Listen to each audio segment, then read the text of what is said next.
Dissociative amnesia, जैसे dissociative identity था, इस तरह डिसोसिएटिव एमनीशिया है। डिसोसिएट करना मींस अलग कर देना, सेपरेट कर देना। एमनीशिया मीन भूलने की बीमारी। और डिसोसिएटिव एमनीशिया जो है, इसमें कोई भी इंसान चीज़ें भूल जाता है, और वो इसी वजह से होता है क्योंकि वो बहुत ट्रॉमा से गुजरे होते हैं, कोई ना कोई मिसहैप हुआ होता है या ट्रेजेडी होती है, जिसकी वजह से उनका जो ब्रेन है वो इस तरह के एक्सपीरियंसेस को ब्लॉक कर देता है, इस तरह की मेमोरीज़ को ब्लॉक कर देता है जो कि आपको हर्ट कर रही होती हैं या इमोशनल पेन कॉज कर रही होती हैं। सो ये आपकी ब्रेन का एक प्रोटेक्टिव मैकेनिज़्म होता है, जिसे हम सेल्फ डिफेंस मैकेनिज़्म कहते हैं, और ये आपका ब्रेन जो है ऑटोमेटिकली डिलीट कर देता है इस तरह की मेमोरीज़ जो कि आपको अपसेट कर देती हैं। जैसे आप इमेजिन करें आपको कोई इवेंट बहुत अपसेट कर रहा है, बहुत ज़्यादा स्केरी है वो इवेंट, तो आपका ब्रेन डिसाइड करता है कि मैंने आपको इससे प्रोटेक्ट करना है, तो वो इवेंट जो है वो उसकी चीज़ें जो है इवेंट की वो आपको भूल जाएंगी जो कि आपको अपसेट कर सकती हैं। सो इस तरह आपका ब्रेन जो है कुछ हिस्से जो है उसके रिमूव कर देगा,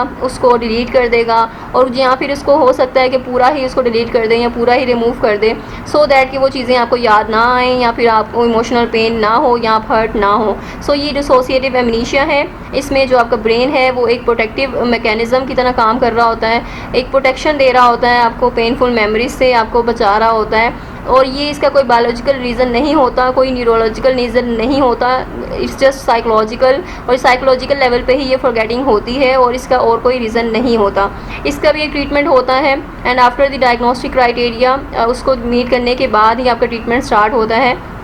और उसमें थेरेपेटिक इंटरवेंशंस होती हैं डिफरेंट जो कि ट्रीट करने के लिए यूज़ की जाती हैं इस डिसऑर्डर को। So this was about the dissociative amnesia, and I hope that it was clear now, और आप इस डिसऑर्डर की अंडरस्टैंडिंग हो चुकी होगी, and share this with other students as well, and मिलते हैं नेक्स्ट डिसऑर्डर्स की नेक्स्ट वीडियोज़ में। Till then take care.